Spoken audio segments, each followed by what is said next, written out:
I shouted, ducking just in time as bullets whizzed past my head. Every now and then, one would smack the ground near me, sending dirt and rock chips flying, or ricochet off the Hummer I was lying against. I shifted my position, dragging my platoon sergeant away from the spot he had collapsed. We were far too exposed out here. I needed to get us down into that small ditch, barely a depression, that ran alongside the cursed road we'd been driving on. Our Hummer was a wreck, crumpled metal, and smoke pouring out of the engine. I wanted to put some distance between us and it. If the damn thing caught fire or exploded, we'd be done for. Luck was on our side, though. The up-armored vehicle had saved us, along with the terrorists' impatience. Instead of death, we got away with damage. Our patrol was now scattered, trying to either eliminate the attackers or force them to retreat. The intensity of their assault was surprising. Usually an IED goes off, a few shots are fired, and the enemy vanishes. I dragged the platoon sergeant further from the wreckage, finally reaching the safety of the depression.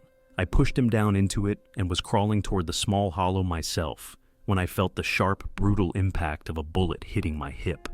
It felt like a mule had kicked me, hard. At least it hit the same leg I had hurt before. Damn, it hurt like hell. Bullets kept kicking up dust around me, hunting for my flesh. I threw myself into the ditch beside the sergeant, rolling in with a groan. I tore open his battle dressing, covering the wound on his head. He had a nasty bump, but I didn't spot any other injuries. Meanwhile, pain was flaring in my hip. Damn, was it getting darker? I fumbled for my own dressing and slapped it over the worst of my wounds. I screamed for a medic, but my voice sounded distant, weaker. I felt exhaustion pulling me under. We'd been fighting all afternoon and now it was dark. I was so tired. Beep, beep, beep. What was that smell? Where the hell was I? I couldn't see. Panic gripped me, and I shouted, "Help! I can't move! Is anyone there?" I heard footsteps rushing toward me. Then a soft hand touched my arm, and a soothing scent filled the air. The voice that followed sounded like it belonged to an angel. "It's okay, Sergeant. You're safe now. You've been injured, but you're in the hospital. Just relax. Everything's going to be fine." I let my body relax, feeling the tension drain from my muscles. "I can't see," I whispered, fear gripping my chest like a vice. My stomach twisted. "Oh shit. Those bastards blinded me, didn't they?" "No, Sergeant," she reassured me. "You're not blind. There were some injuries near your eyes, and we had to remove sand and rock fragments. But we don't think your vision will be affected. You were shot in the leg twice and hit in the side. You lost a lot of blood, but you're stable now. Just focus on getting better." I took a deep breath, trying to calm down, though the pain made it hard to focus. "It hurts," I groaned, feeling the pain flare up again. There was some rustling nearby, and then something was pressed into my hand. "Sergeant, this is a button for the morphine drip. When the pain gets too intense, press it and it will release a dose. Don't worry, it's regulated. You can't overdose. I'm clipping it here for easy access." She guided my hand, securing the button beside the bed. I pressed it immediately. Relief washed over me as the morphine took the edge off the pain, and soon I drifted back to sleep. Time passed. I couldn't see much, but I could tell day from night by the sounds around me. The hospital was busier during the day, and I could sense light through the gauze covering my face. Wait. Light. I could see it. Maybe I wasn't blind after all. The pain had lessened, and I started wondering how long I had been out. Eventually, a doctor came in. He asked a few questions, then began removing the bandages on my hip, leg, and side. He poked and prodded, which hurt, but it was bearable. Then he moved to the bandages around my head. "Close your eyes," he instructed. "Don't open them until I say." I obeyed. Swallowing my fear, I felt the bandages being removed, layer by layer, and my anxiety grew. Then he said, "Okay. Open your eyes slowly and tell me what you see. If the light hurts, close them again." Cautiously, I opened my eyes. The brightness made me squint, but it didn't hurt. My eyes watered as I blinked. I turned my head toward the window and saw the world beyond. Tears filled my eyes as relief and joy surged through me. I could see.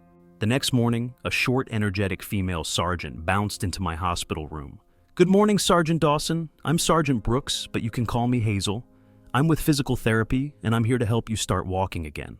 It's going to hurt, Sergeant. You might even think it's worse than getting hit, and you won't be wrong in some ways, but we've got to push through it. Today will start easy, but Every day, we'll push a little harder until you regain as much strength and mobility as possible. Hazel seemed so nice until we started working. Damn, she was relentless. She wouldn't let me rest, wouldn't allow me to take it easy. It was brutal. I loved her for it. But at the same time, I hated her. During therapy, she was tough as nails, but afterward, she'd sit with me, and we'd talk. She was so sweet then, making me wonder how she could turn into such a drill sergeant during our sessions. Over the next month, I endured it all. Sweat, pain, frustration, and even tears. But finally, the day came when I could walk with crutches painfully and slowly across the room. After that, my progress sped up. I was improving quickly, but then came the news I wasn't ready for. I was called before a medical review board. "Sergeant, we've recommended that you be discharged and retired from the Army with a 40% disability. Unfortunately, your shorter left leg prevents you from performing all your duties." "I'm sorry," the major said, looking me in the eye. Anger, fear, and loss welled up inside me. The Army had been my life for almost 6 years. I had planned to make it a career, to serve alongside my friends and make a difference. And now I had nothing. I felt like a nobody, just tossed aside. Sure, I had managed to get a 2-year college degree while stationed in garrison, but what good was it? The skills I had, I couldn't use anymore. Who was going to hire a disabled military policeman? I couldn't even qualify for a job as a civilian cop. As the days passed and I completed my out processing, I made a decision. I would go home in my dress uniform. At least I could take pride in wearing it one last time. I boarded an Army shuttle bus to the airport. People stared as I walked by, some smiling, others coming up to shake my hand and say, "Thank you for your service." It felt good. Damn good. I had a 3-hour layover in Atlanta, and people there were just as kind. An older gentleman noticed me waiting and invited me for a drink at the bar. He had fought in Europe during World War II, and we spent the time sharing stories, reminiscing about old comrades. We grew sentimental as the memories flowed. Finally, my flight was called, and I said goodbye to my new friend. I was excited, anxious even, to be heading home. I hadn't seen my parents, except for a short hospital visit, in almost 2 years. I was looking forward to reconnecting with family and old friends, though the sting of losing my career was still fresh. As the plane banked and started its descent toward the small airfield near my hometown, I gazed out the window. My chest tightened, and my eyes filled with emotion. I promised myself I wouldn't cry. I wouldn't. This was a tiny airport, and as I stepped out of the departure lounge, I was surprised by the sheer number of people. Where were all these folks going? Then, as I passed through security, a loud cheer went up. The crowd surged toward me. There was my mom and dad, my sister, and her husband. And then, a beautiful woman rushed into my arms, hugging me so tight I could barely breathe. Damn it, I would not cry. As she released me, she turned to face the crowd, keeping her arm wrapped around my waist. God, she was just as gorgeous as I remembered. Tears streaked her face as she wiped them away, but she was smiling. I looked down at her, confused. "Leah, what are all these people doing here?" I croaked. She looked up at me with that same smile. "They're here for you, Blake, to welcome you home. We've all missed you so much. We were terrified when we found out how badly you were injured. We just wanted you to know how much you mean to all of us, and how happy we are to have you back." I walked further into the crowd, still in disbelief. Women were crying, reaching out to touch me. Men shook my hand, some pulling me into hugs. There, in the middle of it all, was Mr. Patterson, my old high school principal. He approached me, shaking my hand firmly and looking me straight in the eye. "Blake, I was wrong. I'm proud to know you. I'm proud that I helped guide you in school.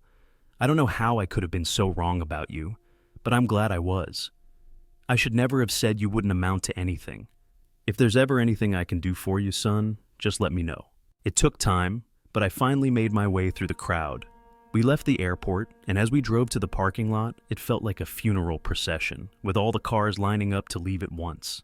The convoy filled the access road, clogging the on-ramp to the interstate, as we made our way home. At last, we turned onto the small, familiar road leading to my hometown. As we crested the final hill, I saw it. Banners and people lining the main street. Our car moved slowly through the crowd as people screamed and waved. I smiled and waved back, overwhelmed by the support. There were definitely more people here than the 1,500 residents of our small town. Where had they all come from? We headed to the park. My God, look at the park. Barbecue smokers were scattered everywhere, and the tables were decked out with decorations. I couldn't believe this was all for me, but it was. Look at the sign. Welcome home, Blake Dawson, our hero. It was surreal. God, it felt so good to be home. I ate until I was nearly sick, chatting with people who claimed to know me, though I couldn't remember half of their faces. All the while, Leah stayed by my side, smiling. She kept touching me, kissing me, wrapping her arm around me whenever she could. It was confusing. When Leah and I went our separate ways, me into the army, her off to college, we had drifted apart. Sure, we had been promised to each other, but I never got around to asking the big question. After I left, we exchanged letters occasionally, and I always saw her when I came home on leave, but we both dated other people. Still, when we were both in town, we always ended up together, and the sex, well, it was out of this world. But why was she acting so affectionate now? I needed to think about this. I'd heard she was getting serious with some guy who worked at the bank. Now she was teaching at the local school, and from what I'd heard, she was a great teacher. The kids adored her, and she loved them. By 10 p.m., the celebration finally wound down, and I was allowed to go home. My leg hurt so badly I could barely walk. Sitting on those hard park benches for the last 2 hours had my ass aching too. Back at my parents' house, I stepped into my old bedroom. What a mess. Did I really leave all this crap here? But it was a comfortable mess. It felt like home. I felt at peace. Suddenly, I jolted awake. "Incoming! Incoming!" I yelled, rolling out of bed, frantically searching for my rifle. Oh shit, where the hell is my weapon? Bright sunlight streamed through the window as I scrambled around on the floor. My mom burst through the door. "Blake, are you okay? What's going on, son?" Embarrassed, I stood up and sheepishly muttered, "Sorry, Mom. The fireworks scared me. It's nothing." It was weeks after the 4th of July, but the neighbor kids were still setting off fireworks. The rest of the summer passed by without much fuss. I still hadn't figured out what I wanted to do with my life. College didn't interest me, but what could I do with my leg like this and no degree? I spent my days wandering around town, helping the older folks with minor repairs and yard work when they needed it. In the evenings, I often found myself at my old favorite hangout, a small campground on the edge of town that rented canoes and had a bar and snack bar for campers and river rats. The campground sat near the river that ran through the middle of town. It was a peaceful place, and many locals dropped in for a burger or beer, myself included. Word spread that I was usually there, and soon some of my old friends began showing up. About the 4th or 5th evening, Leah walked in with a group of her teacher friends. She spotted me and made a beeline for my table, her whole face lighting up with that beautiful smile of hers. Her friends were no slouches either, all of them stunning in their own right. But I couldn't help but notice one obnoxious guy who sat beside Leah, hogging the conversation and getting more irritating by the minute. The more she ignored him or gave him half-hearted answers, the angrier he got. Finally, around 6, he stormed out, loud and pissed off. Leah watched him leave, frowning slightly before shaking her head and turning back to me with a smile. Gradually, her friends drifted off too, until it was just the two of us. We stayed until closing time, laughing, talking, reminiscing. Afterward, I walked her to her car. As I climbed into my old F-150, I followed her toward town. She turned off toward her house, and I continued on to my parents' place. September came, and just after Labor Day, Henry, the owner of the bar, sat down with me. We had a pitcher of beer between us, steadily working our way through it, as we watched the sun set behind the trees. "Figured out what you're gonna do now, Blake?" Henry asked, leaning back in his chair. "Not really," I admitted. "More college doesn't appeal to me, and I'm too gimpy to do anything heavy. I'm thinking about looking for a small job, maybe at a parts store or a self-service station. I saw a help wanted sign at the dollar store and a couple of other places. I'll probably check them out. Honestly, I don't want to leave town. I've grown to love it here. Funny thing is, when I was a kid, I couldn't wait to get out of this place." "Well, son, I've decided to sell the bar," Henry said, settling into his chair with a sigh. "I'm 65 now, and it's time to slow down a bit. You seem to like it here, and I was thinking maybe you'd be interested in buying the place. It's a good living. With your army pension, you could do really well if you ran this place. Most folks who come in are friendly. Sure, you get the loudmouths and drunks like in any bar, but I can't remember the last time I had to call the cops. Once a year or so, you've got to lay down the law with the kids, but a big guy like you can handle that. There's a nice apartment upstairs too, real comfortable. The bar's built on a hill, so you enter on the ground floor at the street level, but out back, you can sit on the deck on the second floor. It's peaceful. All the customers stay on the lower level, parking out front between the bar and the river. There's a privacy fence up top, so you don't have to worry about being disturbed after closing time. I even fenced in a bit of the yard for extra privacy. I use the hot tub out there, naked sometimes, and I never worry about being seen. Henry paused and looked at me, his face full of sincerity. I think this place would be perfect for you, Blake. What do you think? I hesitated. I don't know, Henry. It's a tempting idea. You're right, I do like it here, but I doubt I've got the money to buy the place. I'd need a loan and I don't have much credit built up. Henry clapped me on the back as he stood. No worries, son. If you can manage a decent down payment, I'll carry the loan for you. Just think about it. I know it was the right move for me when I got back from Nam in '69. Jane and I never regretted settling here, not once, until she passed last year. As Henry walked away, his words stuck with me. I sat on the patio, deep in thought, when the after-work crowd began trickling in. Of course, the school teachers were among the first to arrive, with Leah leading them out onto the patio. She smiled when she saw me and came right over, like she always did. To my surprise, before sitting down, she leaned in and kissed me softly on the lips. She pulled back, smiling. "Hi, Blake. Have you been waiting long?" "Only about forever," I teased. She gave me that adorable little pout of hers and playfully swatted my shoulder. Liar. Leah and her friends ordered drinks, their conversation quickly turning to school and their students. They chattered like magpies, occasionally tossing a comment my way, but mostly leaving me to my thoughts. I found myself looking around the bar with new eyes, imagining what it would be like to run the place. It surprised me how easily I could picture myself here, not just as a customer, but as the owner. As the evening wore on, the bar filled up with the usual crowd, working folks stopping for a drink on their way home, and the occasional younger crowd avoiding responsibility for a few hours. The place had a section set aside for families and underage kids, giving it a friendly, relaxed atmosphere. After her friends left, Leah stayed beside me, leaning into my shoulder like she often did, resting her hand on my thigh. Every so often, she'd give it a squeeze, sometimes to make a point, sometimes just to get my attention. When she did that, she'd look up at me with a strange expression that I couldn't quite read. Once everyone else had gone, Leah turned to me. "You've been awfully quiet tonight, Blake. Something on your mind?" I took a moment to collect my thoughts. "Not really. Henry and I were talking before you came in. He wants to retire and sell the bar, and he asked if I'd be interested in buying it. It got me thinking about what I want to do with the rest of my life. For some reason, I can actually see myself here, running this place. He mentioned there's a big living area upstairs, and I love the yard and the stream running nearby. I've been wondering if I should try to find the money to buy it, and if this is something I'd really want to do." Leah leaned into me, wrapping her arms around mine. "Blake, you've got to do what makes you happy. That's something I learned in college. My dad wanted me to get a business degree, maybe even an MBA. I liked the business classes, but I couldn't stand the idea of working in that world. Too much backstabbing, too much unethical behavior. People who were supposed to be friends would take little jabs at each other just to get ahead. It made me furious. I worked as a tutor in college for a while, and I realized I loved teaching. So that's what I decided to do. It's not a path to getting rich, but I don't care. I make enough to live on, and I love what I do. You need to find something you love too." I hugged Leah and smiled down at her. "Yeah, I agree. My pension helps a lot, but it's not enough to live on. At least it takes some of the pressure off.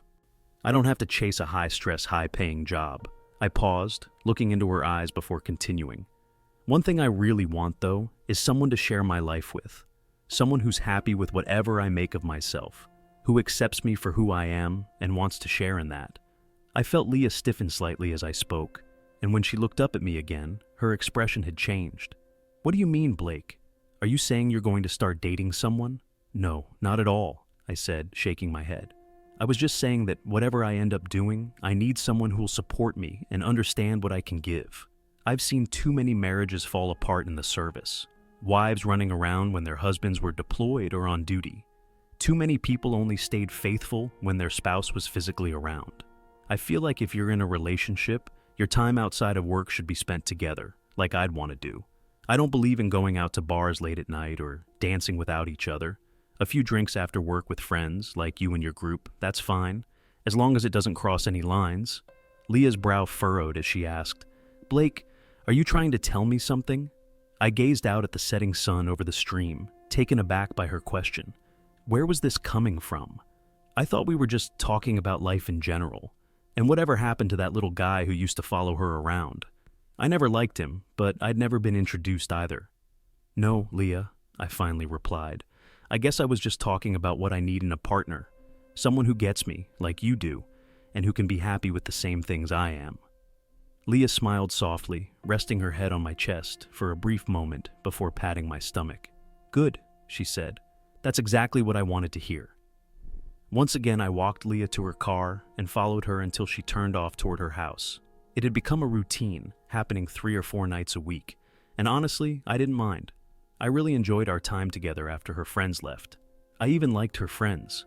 They were special to her, and I could see they cared about her just as much as I did. Over the next few days, my parents noticed me sitting around, deep in thought, or scribbling notes on a pad. I was surprising myself. I found that I was seriously considering whether I could afford to buy the bar and campground. In my mind, I was already making plans, what I'd change, what I'd improve. At lunch one day, my parents finally asked what I was working on. All I told them was that I was trying to figure out what I wanted to do with the rest of my life. On Friday afternoon, I headed to the bar earlier than usual. I wanted to talk to Henry during the quiet hours. We sat down and started discussing his offer. I told him I'd been thinking about it a lot and wanted to go over the details. We were still deep in conversation when Leah and her friends arrived. She smiled when she saw us and came straight over to our table. Once again, she bent down and kissed me gently on the lips, then placed her hand on my shoulder as she stood beside me, leaning slightly. I glanced at Henry, who was grinning at me. Leah asked, "What are you two doing in here instead of enjoying the deck? It's beautiful outside." "We're talking about the business," I said. "I'm trying to figure out if I want to buy it and whether I can afford it." Leah didn't hesitate. She pulled out a chair and sat next to me, glancing at some of the records spread out on the table. Before she looked at them, though, she asked, "Mind if I take a look? I know I'm just a high school teacher, but my degree is in business administration with a BS in education." Turning to me, she added, "I might be able to help you with this if you'd like, Blake." Henry and I both nodded, giving her the go-ahead. I was impressed, not only with how easily Leah deciphered the financial records, but also by how much Henry was making from the business. Sure, the summer months were the best, but even December brought in a healthy income, mostly thanks to liquor sales around the holidays. Henry had set a very reasonable price on the bar and campground, $260,000 for everything, plus whatever the inventory would cost. We wouldn't know the exact amount for the inventory until we did a count, but he estimated it would be another $40,000 to $50,000, depending on how much he sold before we made the deal. He promised he'd only charge the wholesale price for the inventory, which made the offer even better. Now, I had a clearer picture of what I needed to pull together. It was a hefty sum for someone like me, with only around $25,000 in the bank. But with my pension, I could manage living expenses and use the bar's profits to cover the loan payments. The challenge was finding a cushion for emergencies and gathering the funds for the inventory. After Henry headed back to work, Leah and I continued talking. We agreed that the first step would be getting a real estate agent to appraise the bar and land, just to confirm that the deal was solid. The next step was drafting a business plan to see if I could secure a loan for the extra funds I'd need. Henry had already offered to carry $220,000 at 5%, which meant I could comfortably cover the payments from the business's profits. A couple of days later, I was back at home in the evening, working on my business plan at the kitchen table when my parents walked in. They sat down across from me, and Dad started the conversation. "Son, why didn't you tell us you needed help with money? Your mother and I have some savings put aside, more than we need. I didn't expect to hear from someone else that you're looking to buy the bar." I was caught off guard. "How did you find out, Dad? I've only told Henry and Leah, and I can't imagine Leah saying anything." Dad shook his head. "It wasn't her. Some guys I work with overheard you and Henry talking the other day. I've been waiting for you to bring it up, but when I heard you'd been to the bank today, I figured it was time to step in before you made any decisions on your own. So, how much do you need?" I filled them in on the details, the amount I had saved, how much more I needed, and how I thought I could make it work. Dad seemed a bit surprised and dropped his head for a moment. "I didn't realize it would be that much," he admitted. "We can lend you around $50,000, but we need to keep some for emergencies. And so should you." I thought for a moment, then nodded. "That could work, Dad. I've got enough to cover the down payment Henry's asking for. The only thing I'm short on is the money for his inventory. He estimates it'll be between $40,000 and $50,000. He's willing to finance the rest of the business at 5%, and both he and Leah think I'll be able to handle the loan payments with the profits from the bar. My plan is to use all the business income to pay off the loan and improve the place, while I live off my pension. If you can help with the inventory, I think I can make this happen." That night, we struck a deal. We all went to bed feeling good about it, and the next day, I went to Henry to tell him I was ready to move forward. He said he'd have his attorney draw up the paperwork, and I'd find someone to review it. We decided to finalize everything by December 1st. When Henry had shown me the living quarters above the bar, I was blown away. It was gorgeous, and I felt at home the moment I stepped inside, even though it wasn't mine yet. Henry also agreed to leave most of the furniture since the house he was moving into was already fully furnished. He asked if I'd mind him staying in the apartment for a while, as he needed to get a renter out of his house before he could move. Later that evening, I shared the news with Leah. She squealed with excitement and hugged me tightly. "Congratulations, Blake! I really hope this turns out to be everything you're hoping for. When can I see the apartment?" "How about right now?" I offered with a grin. She smiled and nodded eagerly. I walked over to Henry to borrow the keys. "Of course," Henry said, handing them over with a sly grin. "Why do you need to show Leah the apartment anyway? Is there something I should know?" I chuckled. "No, nothing like that. She just wants to see my new place. Who knows, maybe I'll get her to help me decorate after you move out." Henry laughed. "That's probably a good idea." Leah fell in love with the apartment. She stood in the kitchen, running her fingers over the granite countertops, her eyes taking in the view through the large picture windows that overlooked the deck. "This is even better than I imagined, Blake. It's perfect. I think you're going to love living here." I don't know what came over me, but I stepped up to Leah, wrapped my arms around her waist, and pulled her close. I gave her a soft kiss and said, "Thanks, Leah. I don't think I would have gone through with this if you hadn't encouraged me, but I really believe it was the right choice. I love the apartment, and I'm pretty sure I'll enjoy running the bar and the campground. Henry has a great team, and they've all agreed to stay on." A couple of weeks later, Leah came into the bar as usual, but something was different. She seemed distant, quieter than usual. After her friends left, I gently took her hand and asked, "What's going on, Leah? You don't seem like yourself tonight." She sighed heavily. "I got word today that I have to move out of my house. The owners are moving back into town and want their place back. Olivia offered to let me stay with her for a while, but I'll really miss my little house. It was perfect for me, just the right size, and close enough to the school that I could walk to work." By December 1st, Henry had moved out, and I officially took over the entire property. I moved in that same day, though with how little I owned, it didn't take much. Everything I had fit into the bed of my pickup. That evening, after Leah's friends had left, we headed up to my apartment and sat on the deck instead of staying downstairs at the bar. We sat together on the swing, rocking gently as we watched the sunset.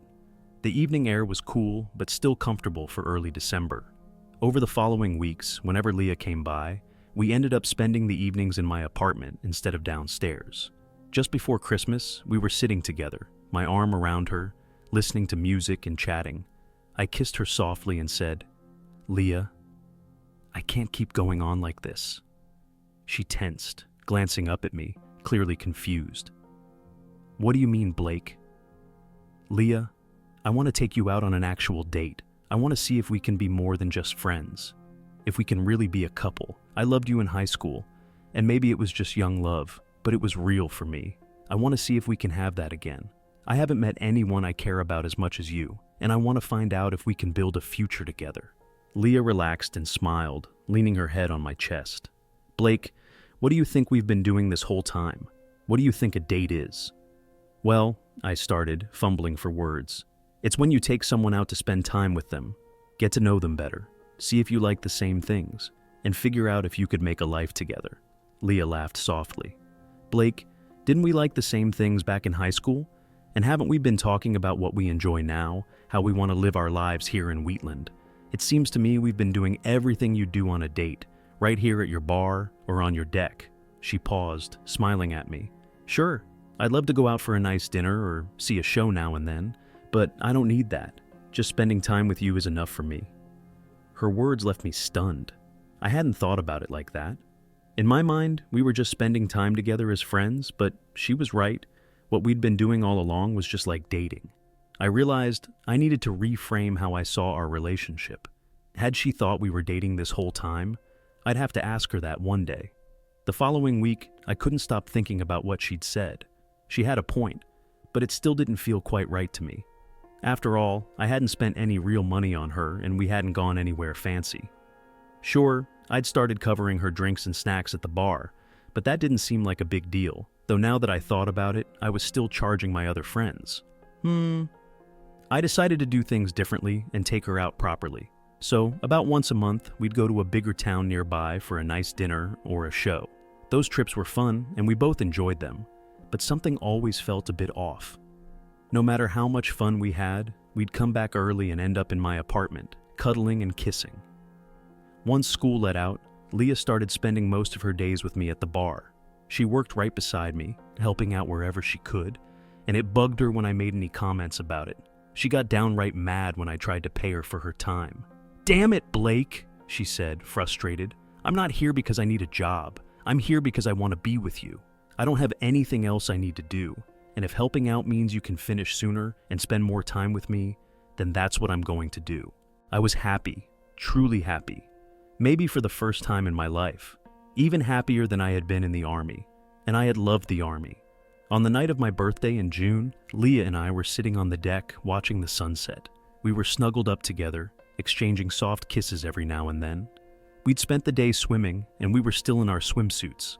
Leah had just come back from the bathroom and was about to sit down next to me again. I don't know what came over me, but as she started to sit, I gently reached out, pulled her closer, and she settled on my lap. Wrapping my arms around her, I leaned in for a kiss, more intense than usual. Leah responded by shifting in my arms, pressing against me with a soft sigh as our lips met. My hands rested gently on her legs, moving from her knees upward but stopping just short of her waist.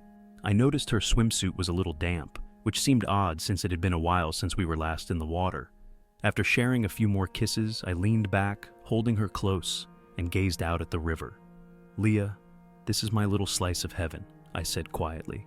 "I've been thinking a lot lately, especially about my life here and how I want to live it. I've thought about us too, about dating again and getting to know each other. And I realized something. I've been missing the point. You've been trying to tell me something all along, and I just wasn't seeing it." Leah tilted her head, her arms still wrapped around my neck, a curious look on her face. "What do you mean, Blake?" I looked into her eyes and said, "I think I finally understand what you've been trying to tell me these past few months. And I hope I don't mess things up by saying this, but I have to know. I need you to help me make my life perfect." She looked at me with a hint of uncertainty. "Blake, you know I'll do anything I can to help you. What do you need?" I took a deep breath. "Leah, I love you. I want you to marry me. Will you do that for me? That's all I want from you. That one thing that would make my life complete. I want to be with you always, love you forever.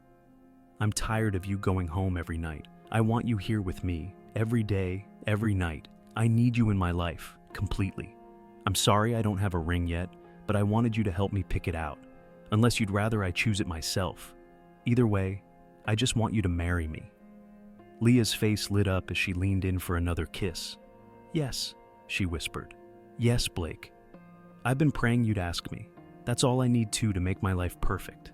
And about the ring?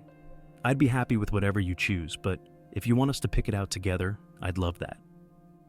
We got married on August 1st, just in time to take a honeymoon before Leah returned to teaching.